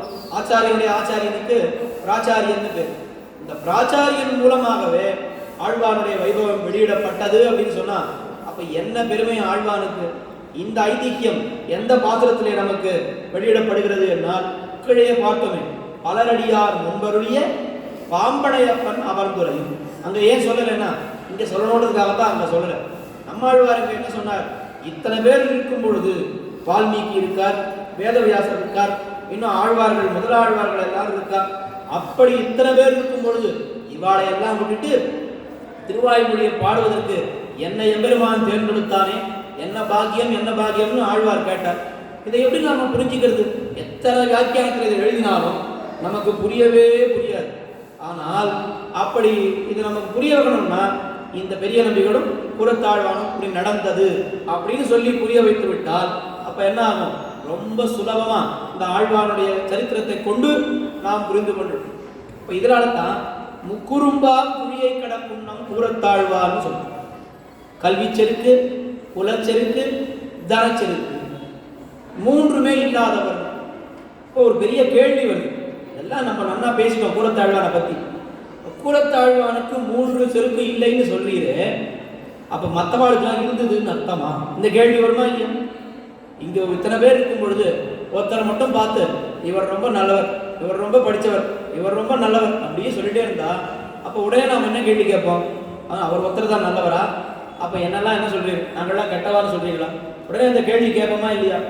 அப்போ மறுபடியும் ஆச்சாரியர்கள் எல்லாருமே புறத்தாழ்வான் முக்குறும் பெருத்தவர், புறத்தாழ்வான் செருக்கு இல்லாதவர், புறத்தாழ்வான் இப்படி அகங்காரம் இல்லாதவர்னு சொன்னா அப்போ மற்றவாழ்னா அகங்காரம் உடையவர்கள்னு அர்த்தமா இருந்தா அப்படின்ற கேள்வி வருமா இல்லையா? இதுக்கு என்ன பதில்? அதுக்கு பதில பாரு. ஆச்சாரியர்கள் பொதுவா எல்லாருமே இந்த மாதிரியான செருக்குகள்லாம் இல்லாதவர்கள் தான். நாதமுனிகள் தொடங்கி மணவாள மாமனிகள் வரை இன்னைக்கு இருக்கக்கூடிய ஆச்சாரியர்கள் வரைக்கும் எல்லாரும் எப்படிப்பட்டவர்கள்? பெரிய குலத்திலே பறந்திருக்கோம்னு அகங்காரம் கிடையாது, நிறைய படித்திருக்கிறோம்னு அகங்காரம் கிடையாது, நான் நிறைய பணக்காரன் அப்படின்ற அகங்காரமும் கிடையாது. அப்போ எல்லாருக்குமே இருக்குதானே. அதையே கூறத்தாழ்வானுக்கு மட்டும் சொல்லணும் அப்படின்னா, கூறத்தாழ்வானுக்கு மட்டும் சொல்லக்கூடியதுக்கு என்ன விசேஷம்னு கேட்டால், இது மூன்றும் இருக்கக்கூடிய அளவுக்கு ஆஸ்பதமாக திகழ்ந்தவர் கூறத்தாழ்வார். முதல்ல சொல்றேன், அப்புறம் நான் அதை புரிய வைக்கிறேன். மற்றவாளுக்கெல்லாம் இப்படிப்பட்ட செருக்குகள் ஏற்பட வாய்ப்பு இருந்ததா இல்லையான்னு நமக்கு தெரியாது. இப்போ உதாரணத்துக்கு சொல்றேன், கூறத்தாழ்வானுக்கு தனச்செருக்கு, நிறைய பணக்காரன்ற செருக்கு இல்லைன்னு சொல்லுவோம். யாருக்கு பணக்காரன்ற செருக்கு இல்லாமல் இருந்தா விசேஷம்னா, அடியோட பணமே இல்லாமல் இருக்கானே அவனை பார்த்து வாசல்ல பிச்சை எடுத்துட்டு இருக்கான், அவனை பார்த்து சுவாமி உனக்கு பெரிய தெரியுமா, இவனுக்கு பணத்திமிர் இருந்தது அடியோட கிடையாதுன்னு சொல்லுவோம். எப்படிப்பா அவனுக்கு பணத்திமிர் இருக்கும்? அவன் கையில் அவனே அன்னாடங்காட்சியா இருக்கான், இன்னைக்கு நாளைக்கு என்ன சாப்பாடுன்னு அவனுக்கே தெரியாது, அவனுக்கு எப்படி பணத்திமிர் இருக்கும்? கேட்போமா மாட்டோம். என்னைக்கு ஒரு விஷயம் நம்மிடத்துல இருந்து அதை உபயோகப்படுத்தாமல் இருக்கிறோமோ அதுக்கு தான் வைராக்கியம்னு பேர். ஏகாதசி அன்னைக்கு பக்கத்தாத்துல எதிராத்துல எல்லா ராத்திரையும் தடியை நன்னா பண்ணி அந்த வாசனை நம்மளை ஒன்றும் பண்ணாமல் அன்னைக்கு பூரா நம்ம சாப்பிடாம இருந்தோம்னா அது விசேஷம். எங்கேயுமே சாப்பாடே கிடைக்கல, பஞ்சம் அப்படின்னா அந்த சமயத்தில் ஏகாதசி பண்ணிட்டு என்ன பிரயோஜனம்? சாப்பாடே எனக்கு கிடைக்கல, சாப்பாடு கிடைக்கலன்றத போய் ஏகாதசியில் சேர்க்க முடியுமா? சேர்க்க முடியாது. எல்லாம் இருந்து ஒருத்தன் வைராக்கியத்தோடு இருக்காரு, ஐயோ எனக்கு இது வேண்டான்னு இருக்காரு, அப்பதான் அந்த வைராக்கியத்துக்கு விசேஷம். இப்போ எம்பெருமானாருக்கு தனச்செருக்கு இருந்ததா இல்லையா அப்படின்னு ஒரு கேள்வி, திரும்ப ஒரு கேள்வி கேட்போம். ஆச்சாரத்தில் அபச்சாரப்படுறதுக்காக இல்லை, புரிய வைக்கிறதுக்காக சொல்றேன். எம்பெருமானாரத்தில் பெரிய பணம் இருந்ததான்னு முதல்ல கேட்கும். குரு பரம்பரையில் எம்பெருமானார் பெரிய பணக்காரர்னு யாருமே சொல்லல.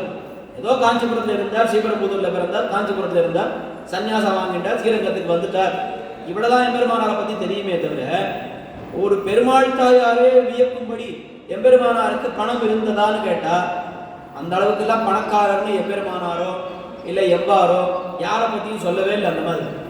ஆனால் கூரத்தாழ்வான் எப்படிப்பட்டவர்னா பெரிய பணக்காரர், கூரமானவருக்கே ஒரு அதிபதியாக இருந்தார், நித்தியபடி எல்லாருக்கும் ததியாரங்க பண்ணிட்டு இருந்தார், பெரிய பணக்காரர்னு தெரியுது.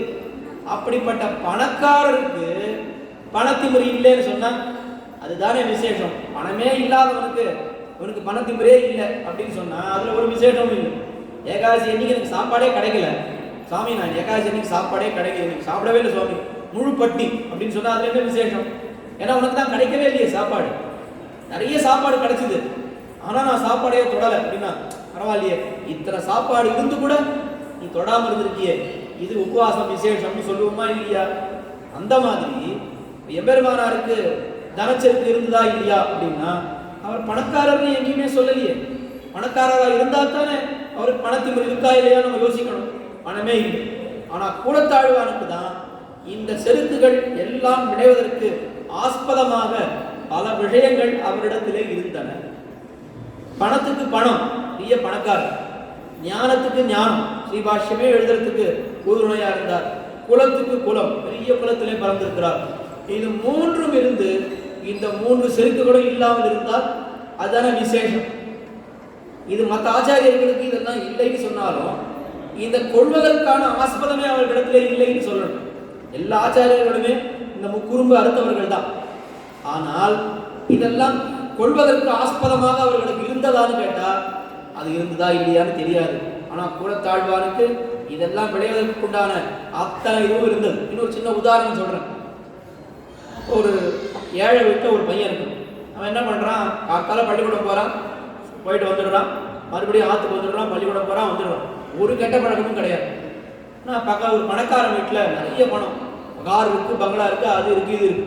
அவன் என்ன பண்ணுவான், கோயிலுக்கு ஸ்கூலுக்கு போயிட்டு வந்துடுவானா, என்னென்ன கெட்ட பழக்கம் உண்டோ எல்லாத்தையும் அவன் தேடிப்பான். ஏன்னா அவங்ககிட்ட எல்லாமே இருக்கு, வசதி இருக்கு. ஆனால் வசதி இருந்த இடத்துல ஒருத்தர் நல்ல பையனா ஸ்கூலுக்கு போயிட்டு வந்தான்னா அப்போ என்ன சொல்லுவோம் நம்ம, பாத்தியா உனக்கு எவ்வளோ பணம் இருக்கு, எத்தனை இது இருக்கு, ஆனால் ரொம்ப ஒழுக்கமாக இருக்காப்பா, ஒரு கெட்ட பழக்கம் கிடையாதுப்பா அப்படின்னு சொல்லுவோம். அப்போ அதெல்லாம் விளைவதற்குண்டான ஒரு வாய்ப்பு இருக்கும் பொழுது அந்த செருக்கு இல்லாமல் இருப்பது எவ்வளோ விசேஷன்றது தான் அந்த கூடத்தாழ்வான் மூலமாக தெரிந்து கொள்வோம். அப்போ மற்ற ஆச்சாரியர்களுக்கும் கூடத்தாழ்வானுக்கும் என்ன வித்தியாசம்னு கேட்டால் யாருக்குமே செருக்கு கிடையாது. ஆனால் விசேஷமாக கூடத்தாழ்வானுக்கு இல்லாமல் இருந்தது என்ன விசேஷம்னு கேட்டால் இது எல்லாம் விளைவதற்குண்டான வாய்ப்புகள் அவருக்கு அதிகமாக இருந்தும் அவருக்கு அது இல்லாமல் இருந்தது அப்படின்றது தான் விசேஷம் கூடத்தாழ்வான். அப்படிப்பட்ட கூடத்தாழ்வான் அருளி செய்த பஞ்சஸ்தவங்கள் அது வேதத்துக்கே ஒரு பெரிய திருமாங்கல்ய சூத்திரம் போலே அமைந்தது அப்படின்னு சொன்னா அப்ப எவ்வளவு விசேஷம். அதனால தான் இந்த கூடத்தாழ்வான் மட்டும்தான் எம்பெருமானார் கூடத்தாழ்வானுடைய சம்பந்தத்தினால்தான் தனக்கு மோட்சம்னு சொன்னார். கூடத்தாழ்வான் அவருக்கு பேர் வைத்ததே எம்பெருமானார் தான். முதலியே சொன்னேன், ஸ்ரீவத் சாங்கர்னு தான் அவருக்கு பேர். அவர் என்ன பண்ணார், எப்படி அந்த பேர் வந்ததுன்றதையும் பார்க்கணும். கூடத்தாழ்வான உபன்யாசம் பண்ண வைக்கணும்னு எம்பெருமானாருக்கு ஆசை. இந்த காலம் மாதிரி கிடையாது. இப்பெல்லாம் என்ன உபன்யாசம் சொன்னாலே நான் வந்துடுறேன் சுவாமி, என்னைக்கு தேதி சொல்லுங்க, டைம் சொல்லுங்க, நான் வந்துடுறேன். அந்த காலத்துலலாம் ஒரு ஆச்சாரியன் இருக்கும் பொழுது சிஷ்யர் உபன்யாசம் பண்ணவே மாட்டேன். கூடத்தாழ்வான போய் உபன்யாசம் பண்ணுன்னு சொன்னா அவர் என்ன பண்ணுவார், ஐயோ எம்பெருமானார் இருக்கும்பொழுது நான் எப்படி உபன்யாசம் பண்ணுறது, அதெல்லாம் நான் பண்ணவே மாட்டேன் அப்படின்னு சொன்னேன். உடனே எல்லாரும் அப்படியே இது பண்ணி பண்ணி எப்படியோ அவரை சம்மதிக்க வச்சுட்டா. ஒரு நாள் திருவாயூர் உபன்யாசம் காலட்சேபம் நீ பண்ணணும்னு சொல்லி பண்ண வச்சு. உடனே எல்லாம் ஏற்பாடு பண்ணான். நான் எம்பெருமானார்லாம் வரக்கூடாது, ஆச்சாரியன் முன்னாடி நான் பண்ண முடியாது. சரி எம்பெருமானார் வரலன்னு சொல்லிட்டேன். சரி உபன்யாசம் நடந்தது. எல்லாரும் எம்பெருமானாரை பார்க்க மடத்துக்கு வந்தா. உடனே குலதாழன் உபன்யாசம் பண்ணாரா? பண்ணார். எவ்வளோ நாள் ஆச்சு? ஒரு 3 மணி காலம் ஆச்சு. அப்போ என்ன சொன்னார்? 3 மணி காலம் உயர்வர திருவாய்மொழி தான் உபன்யாசம் பண்ணுறேன்னு ஆரம்பித்தார். உயர்வர உயர்நலம் உடையவன் எவனவன் சொன்னார். சொன்ன உடனே அப்படியே மயங்கி விழுந்தார். 3 மணி காலம் எழுந்துக்கவே இல்லை. 3 மணி காலம் கழிச்சு எழுந்தார். அவர் ஆற்றுக்கு போயிட்டார். நாங்களும் ஆற்றுக்கு வந்துட்டோம் அப்படின்னு. இதுதான உபன்யாசம். ஒரு வரி தான் சொன்னார். உயர்வர உயர்நலம் உடையவன் எவனவன் சொன்னார். சொன்ன உடனே மூர்ச்சிட்டு விழுத்தார். ஆழ்வாரை போய் கேட்டார், சுவாமி இந்த மாதிரி உபன்யாசம் பண்ணுன்னு சொல்ல அனுப்பினா உயர்வர உயர்நலம் உடையவன் எவனவன் சொல்லிட்டு மூர்ச்சிட்டு மயக்கம் போட்டு கொடுத்துட்டு நீர் பாட்டு வந்துட்டீராங்க அப்படின்னா நான் என்ன பண்ணுறது? எத்தனையோ பேர் எம்பெருமானுக்கு குணம் கிடையாது, விபூதி கிடையாது, ரூபம் கிடையாதுன்னு சொல்றா. அப்படி இருப்பவர்கள் நடுவில் நம்மாழ்வார் என்ன பண்ணிட்டார்? தொடங்கும் பொழுதே உயர் நலம் உடையவன், அப்படி கல்யாண குணங்கள் உடையவன் எம்பெருமான்னு சொன்னான். அதை கேட்ட உடனே அப்படியே மயங்கி போயிட்டேன். அந்த ஒரு வார்த்தையை நான் சொல்லும் பொழுதெல்லாம் எனக்கு அதுக்கு மேல வார்த்தையே ஓடலையே, மயக்கம் தானே வருதுன்னு சொன்னேன். நம்மாழ்வார் என்ன பண்ணார்? எம்பெருமான் அனுபவிக்கணும்னு ஆரம்பிச்சார். 10 அடியவர் கெடியவன் பிறர்களுக்கு அரிய வித்தகன் மலர்மகள் விரும்பும் நம் அரும்பெறர் அடிகள் மற்றொரு கடவெண்ணை கடவினில் உறவிடை ஆப்புண்டு எத்திரம் உறவினோடு இணைந்து இருந்து ஏங்கிய எழிவேன்னு சொன்னார். இந்த பாசுரத்தை சொன்ன உடனே நம்மாழ்வார் மயங்கி விழுந்துட்டார். எழுந்துக்கிறதுக்கு 6 மாசம் ஆச்சான். எத்திரம் உறவினோடு பெருமானுடைய அந்த சௌலபியம் என்ன கதை? வெண்ண திருடினான் கண்ணன். வெண்ண திருடின உடனே என்ன பண்ணான்? யசோதை அவனை உரலோடு சேர்த்து கட்டி போட்டான். உரலோடு சேர்த்து கட்டி போட்டா அவன் என்ன பண்ணான்? முதல்ல கண்ணன் என்ன நினச்சிட்டு இருந்தான்? சரி கட்டிட்டு போட்டோம், அப்படி போன உடனே இப்படி அவுத்துட்டு போயிடலாம், நம்மளால என்ன அவுக்க முடியாதானே அதை அப்படின்னு நினச்சிட்டு இருந்தான். அப்போ அந்த யசோதையானவள் என்ன பண்ணா? இத்தனை நாள் நீ துருத்துருக்கைத்தனம் பண்ணிட்டு திருந்தியே, முடிஞ்சா இந்த கயிறு அவுத்துட்டு போடா பார்க்கலாம்னு சொன்னான். அது எப்படிப்பட்ட கயிறு? கண்ணி நுண் சிறுத்தாம்பு. கண்ணித்தாம்பு, நுண்தாம்பு, சிறுத்தாம்பு. வேடிக்கையா சொல்லுவான். அதையே சொல்லிடுறேன். திருவாய்ப்பாடியில் இந்த கயிறுகளுக்கெல்லாம் கயிறு கொல்லியும் கட்டுற கயிறு இதுக்கெல்லாம் ஒரு பிரயோஜனம் உண்டா. நல்ல புது கயிறு இருக்கு. இந்த கயிறை எதுக்கு உபயோகப்படுத்துவான்னா எருது காளைகள்லாம் கட்டுறதுக்கு அதை உபயோகப்படுத்துவான். அதெல்லாம் கட்டி முடிஞ்சு கொஞ்சம் நஞ்சு போச்சு அப்படின்னா அதுக்கப்புறம் என்ன பண்ணுவான்?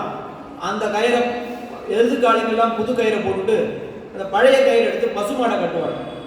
சரி பசுமாடை இனிமேல் அந்த கயிறு கட்ட முடியாது, அந்த கயிறு அவுத்துன்னு ஓடிடுறது பசுமாடுன்னு சொன்னா அந்த கயிறை கொண்டு கண்ணுக்குட்டிகள் எல்லாம் கட்டுவாங்க. சரி கண்ணுக்குட்டியும் அந்த கட்டுறதுக்கு அந்த கயிறு பிரயோஜனப்படலைன்னா அதை கொண்டு ஆற்று உள்ள போட்டு அதை நல்லா சேர்த்து வெண்ணெய் கடையிறதுக்கு எடுத்துப்பாடும். முதல்ல எருது காளையெல்லாம் கட்டணும். அதுக்கு உபயோகப்படணும்னா பசுமாடை கட்டணும். அதுக்கு உபயோகப்படணும்னா கண்ணுக்குட்டியை கட்டணும்.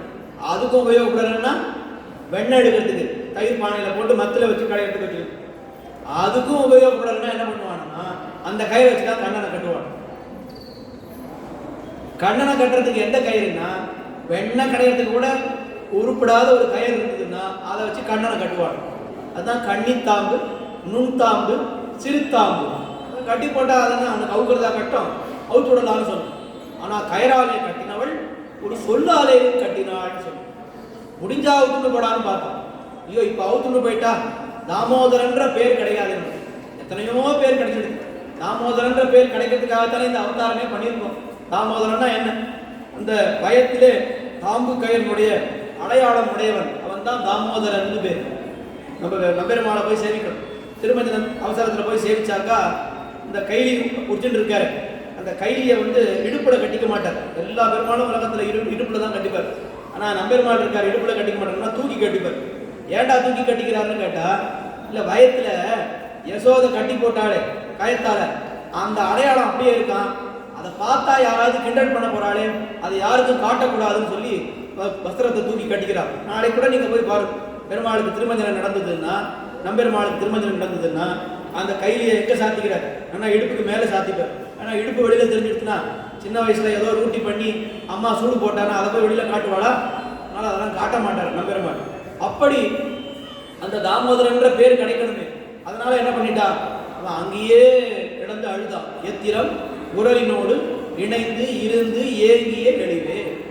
அதான் உரியார்ந்த நறுவனை ஒளியால் சென்று அங்கு உண்டானை கண்டாய்ச்சி உடலோடு ஆர்க்க கரியார்ந்த கடிலே போற நின்று தடங்கண்கள் பனிமல்கும் தன்மையானி. ஆழ்வார் ரொம்ப அழகா பாடுறார். அப்படி இந்த சரித்திரத்தை நினைத்தார் ஆழ்வார். ஐயோ, எம்பெருமான் எவ்வளவு பெருமை உடையவன், அவன் போய் இந்த கயத்துல கட்டுண்டு கிடக்கிறானே அப்படின்னு நினைச்சார். அவனுடைய எளிமையை நினைத்தார், அவனுடைய சௌலபியத்தை நினைத்தார். அப்படியே மோகித்து விழுந்தார் நம்மாழ்வார். எழுந்துக்கிறதுக்கு 6 மாசம் ஆச்சு. அதனால தான் ஆழ்வார்களுக்கு ஆழ்வார்கள்னு பேர். செடியார் நோய்கள் கட படிந்து குடைந்தாடி அடியேன் வாய்மெடுத்து பருகி கழித்தேனே அப்படின்னு நம்ம ஆழ்வாரை சொல்லியிருக்காரு. ஏன் ஆழ்வாருக்கு ஆழ்வார்னு பேர்? எப்பயாவது கேட்டிருக்கோமா இந்த கேள்வியை? ஏன் ஆழ்வார்களுக்கு ஆழ்வார்னு பேர் வச்சா? வேற ஏதாவது பேர் வச்சிருக்கலாமேன்னா, எம்பெருமானுடைய கல்யாண குணங்களாகிற ஒரு பெரிய சமுத்திரம், படிவானம் இறந்த பரமன் பவித்திரன் சீர் கல்யாண குணங்களாகிற சமுத்திரம், அதுல செடியார் நோய்கள் கட படிந்து ஆழ போய் உடைந்து ஆடி. தீர்த்தம் பண்ணணும்னா எப்படி தீர்த்தம் பண்ணணும்? இப்போ காவேரியில் போய் முழங்கால் அளவு ஜலம் இருக்கு, கொள்ளிடத்துலையும் காவேரிலையும், அதுல மாதிரி தீர்த்தம் பண்ணா போறாது. அண்ணா நம்ம அமிழ்ந்து நம்ம நின்றா நம்ம தலைக்கு மேல ஜலம் போகணும், அதுல அமிழ்ந்து குளிக்கணும், அதுதான் உண்மையான நீராட்டம். அப்படி ஆழ்வார்கள் எல்லாம் நீராடின ஒரு நீர்நிலை எதுன்னு கேட்டா எம்பெருமானுடைய கல்யாண குணங்களாகிற ஒரு நீர்நிலை. அதுலதான் ஆழ்வார்கள் எல்லாம் குளித்தார்கள். அதனால தான் ஆழ்வார்கள் ரொம்ப ஆழ்ந்து அந்த கல்யாண குணங்களாகிற இதுல குளித்ததுனாலே அவர்களுக்கு ஆழ்வார்கள். பெருமானுடைய கல்யாண குணங்களிலே ஆழ்ந்தவர்களாலே அவர்களுக்கு ஆழ்வார்கள். இங்க கூறத்தாழ்வார் என்ன பண்ணார் அப்படின்னா, உயர்நலம் உடையவன் எவனவன் சொன்னார். அவனுடைய கல்யாண குணங்கள்ல ஆழ்ந்தார். அப்படியே நம்மாழ்வாரை போல மோகித்து விழுந்து விட்டார். உடனே எம்பெருமானார் இந்த விஷயத்தை கேள்விப்பட்டார். ஐயோ, நம்மாழ்வாரை போலயே நீர் மோகித்து விழுந்துட்டேரும், அவர் ஆழ்வார், நீர் ஆழ்வான் அப்படின்னு சொல்லிட்டு நம்ம ஆழ்வானோ அப்படின்னு சொல்லிட்டார். அப்ப வித்தியாசம் தெரியறதுக்காக அவர்களெல்லாம் ஆழ்வார்னு சொல்றோம், இவரை ஆழ்வான்னு சொல்றோம். ஏன் ஆழ்வான்? இவர் கொஞ்சம் மரியாதை ஆழ்வார்னு சொல்லக்கூடாதா? இவரை மட்டும் ஏன் ஆழ்வான்னு சொல்றோம்னா, எம்பெருமானார் என்ன வார்த்தையை சொன்னார், இவரை நம்ம ஆழ்வார்னு அவர் சொன்னாரோ இல்லையோ, அந்த வார்த்தையை அப்படியே நினைச்சிடும். நிறைய பேர் கேட்பான், கூறத்தாழ்வார்னு ஒரு ஆழ்வார் தானே சுவாமி, சக்கரத்தாழ்வார்னு ஒரு ஆழ்வார். அவளும் ஆழ்வார் கிடையாது, ஆழ்வார்கள் 12 அவ்வளவுதான். இவளுக்கு ஆழ்வார்னு ஏன் பேருன்னா, விசேஷமாக எம்பெருமானார் இவரை அபிமானித்ததனால் இவருக்கு கூறத்தாழ்வான் அப்படின்னு பேர். ஒரே ஒரு சரித்திரம் நான் மட்டும் சொல்லிடுறேன். கூறத்தாழ்வாரோட ஐதிக்கியம்னு சொன்னா, எம்பெருமானாருக்கு முன்னால பிறந்தார் கூறத்தாழ்வான், பின்னால்தான் எம்பெருமானார் அவதரிச்சார்னு சொன்ன மொழி. அதே மாதிரி பராமதத்துக்கு போகும்பொழுதும் யார் முதல்ல போனான்னா, கூறத்தாழ்வான் முதல்ல திருநாட்டுக்கு போய்விட்டார்.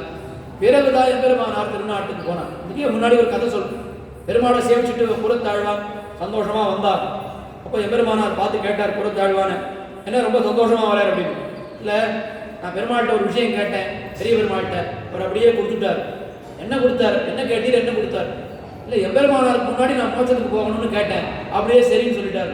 ஐயோ, என்ன அநியாயம், என்னை விட்டுட்டு நீர் மோட்சத்துக்கு போகணும்னு சொல்லுவேன், இது என்ன அநியாயம்? நியாயமாது, நம்ம 2 பேரும் பிரியாமல் இருந்திருக்கோம், என்னை விட்டுட்டு நீர் எப்படி போகலாம் அப்படின்னு எம்பெருமானார் கேட்டார். இல்லை சுவாமி, இங்கிருந்து மோட்சத்துக்கு போனா வரக்கூடிய ஜீவாத்மாவை அங்க ஏற்கனவே இருக்கக்கூடிய முக்தர்கள் நித்தியர்கள்லாம் நல்லா வரவேற்பா அப்படின்னு சாஸ்திரங்கள் சொல்றது. வந்தவர் எதிர்கொள்ள மாமணி மண்டபத்து எல்லாம் அவரவர் இருப்பிடம் வகுத்தனர் அப்படின்னா நம்மளோட சொல்லிருக்காரு. அப்படி நிறைய எல்லாம் வரவேற்பாங்க. ஒருவேளை நீர் முதல்ல மோட்சத்துக்கு போயிட்டு நான் பின்னாடி வந்தேன்னா என்ன நீர் வரவேற்க வேண்டியிருக்கு, அது வேண்டாம். நான் முதல்ல போயிடுறேன், நீர் பின்னாடி வந்தாக்கா ரொம்ப சேவிச்சு நான் உங்க வரவேற்பேன், அதுக்காகத்தான் அப்படி கேட்டேன் அப்படின்னு சொன்னார். கேட்ட மாதிரியே என்ன ஆயிடுச்சுன்னா, முதல்ல புறத்தாழ்வான் பராமரித்து விட்டார், பின்னால்தான் எம்பெருமானார் புறத்தாழ்வான் பராமரிச்சுட்டார்னு எம்பெருமானார் தெரிஞ்ச உடனே அப்படியே ஓடி வந்தார். புறத்தாழ்வானுடைய திருமாளிகை நோக்கி ஓடி வந்து அப்படியே மடியில போட்டு என்ன பண்ணார், ஒரு மகள் தன்னை உடையேன் உலகம் நிறைந்த புகழால் திருமகள் போல வளர்த்தேன் செங்கண்மால் தான் கொண்டு போனான். பெரியாழ்வாருடைய பாசுரம். அவருடைய பெரியாழ்வார் வந்து அந்த இடத்துல தன்னுடைய பெண்ணான ஆண்டாள இல்லை, அங்கே அவர் ஒரு தாயார் பாவனையில் ஒரு பாசுரம். இந்த தாயார் பாவனையில் தன்னுடைய பெண்ணை எம்பெருமான் கவர்ந்து கொண்டு போயிட்டான் அப்படின்னு சொல்லும் பொழுது, ஒரு மகள் தன்னை உடையே உலகம் நிறைந்த புகழால் திருமகள் போல வளர்த்தேன் செங்கண்மால் தான் கொண்டு போனான் பெருமகளாய் குடிவாழ்ந்து பெரும்பிள்ளை பெற்ற வசோதை மருமகளை கண்டு வந்து மனாட்டுப்புறம் செய்யுங்களோன்னு பெரியாழ்வார் திருமொழியில் ஒரு பாசுரம் இருக்கு. அது ஆண்டாளை பற்றின பாசுரம் இல்லை, அது எல்லாரும் ஆண்டாளை பற்றினு நினைக்கிறான். அந்த பாசுரத்தை சொல்லி இவர் என்ன பண்ணார், எம்பெருமானார் கூறத்தாழ்வான் அப்படியே மடியில் போட்டு, ஒரு மகள் தன்னை உடையேன் என்றும் உலகம் நிறைந்த புகழால் என்றும் திருமகள் போல வளர்த்தேன் என்றும் செங்கண்மால் தான் கொண்டு போனான் என்றும் எம்பெருமானார் சொல்லி சொல்லி அழுதார் என்ன மணவாள மாமனிகள் வியாக்கியானம் சாதிக்கிறார். அதில் உள்ள விசேஷமா என்ன காட்டுறான்னா, ஒரு மகள் தன்னை உடையே உலகம் நிறைந்த புகழால்னு சொல்லியிருக்கலாங்க. அது ஏன் நடுவில் என்றும் என்றும்னு சொன்னார் அப்படின்னா, ஒரு மகள் தன்னை உடையே அப்படின்னு சொன்னார் எம்பெருமானார். சொல்லிட்டு அந்த கூறத்தாழ்வாரை பார்த்து அப்படியே ஓன்னு அழுதார், ஐயோ ஆழ்வார் இல்லையே. அதுக்கப்புறம் உலகம் நிறைந்த புகழால், இது சொல்றதுக்கு 1/2 மணி ஆச்சான். உலகம் நிறைந்த புகழால் என்றும் உலகம் நிறைந்த புகழ், ஐயோ இப்படி உலகம் நிறைந்த புகழாளரான ஆழ்வார் அவரை இழந்து விட்டேன். திருமகள் போல வளர்த்தேன் என்றும், அதுக்கப்புறம் 1/2 மணி கழிச்சு திருமகள் போல வளர்த்தேன். எம்பெருமானாருக்கு ஒருத்தருடைய பிரிவில் நமக்கு வார்த்தையே வரலன்னா எத்தனை துக்கம்னு தெரியும் இல்லையா? ஓன்னு அழுவோம், இதெல்லாம் பண்ணுவோம். ஆனால் சொல்றதுக்கு வார்த்தையே வரலன்னா எந்த அளவுக்கு துக்கம் இருந்தால் அந்த வார்த்தையே அடைத்து விடும் அந்த துக்கம். அப்படி ஒரு மகள் தன்னை உடையேன் என்றும் உலகம் நிறைந்த புகழால் என்றும் திருமகள் போல வளர்த்தேன் என்றும் செங்கண்மால் தான் கொண்டு போனான் என்றும் எம்பெருமானார் சொல்லி சொல்லி அழுதார் என்று மணவாள மாமனிகள் காட்டியிருக்கிறார்.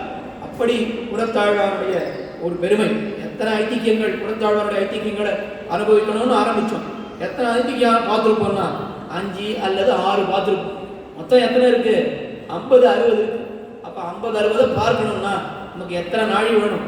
நம்மளால் எல்லாம் பார்த்து முடிக்கவே முடியாது. ஒரு பானை சோத்துக்கு ஒரு சோறு பதம்ன்ற மாதிரி இப்படிப்பட்ட பெருமைகள் உடைய கூறத்தாழ்வான்.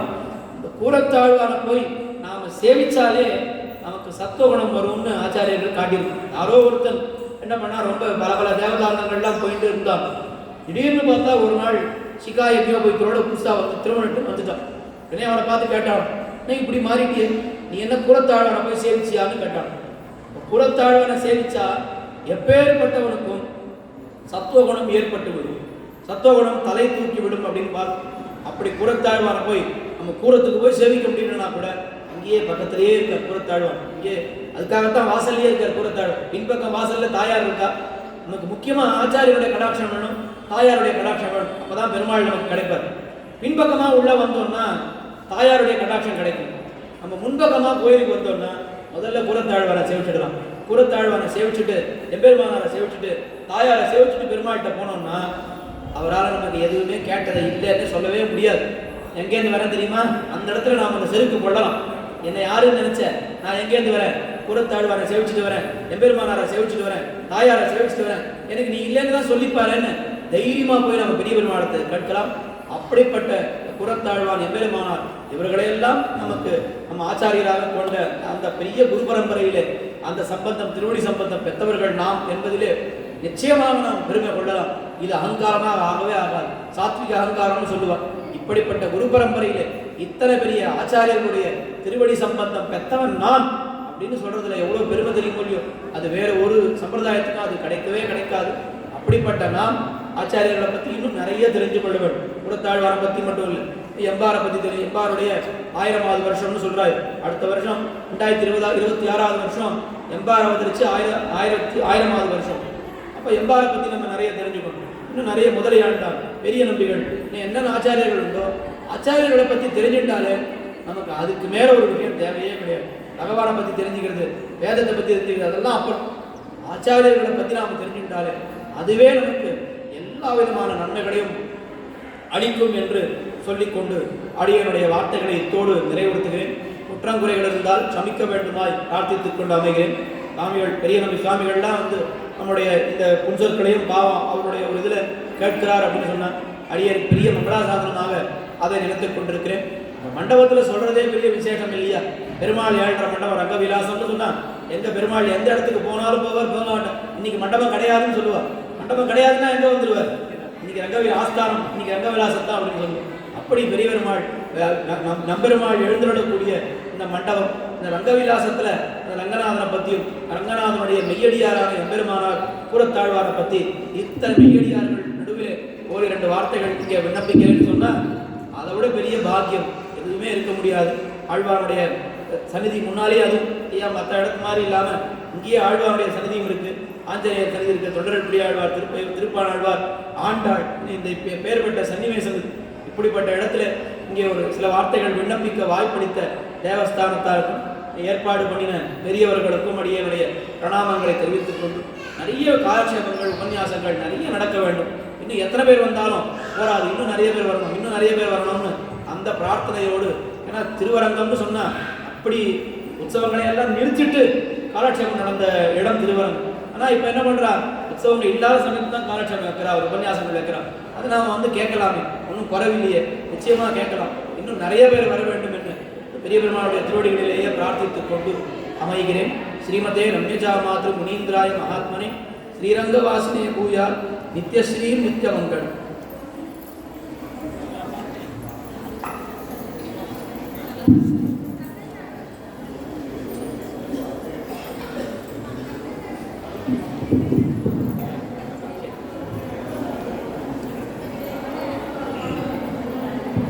श्री महापौर्ण गुरवे नमः. श्रीमते रामानुजाय नमः. आचार्य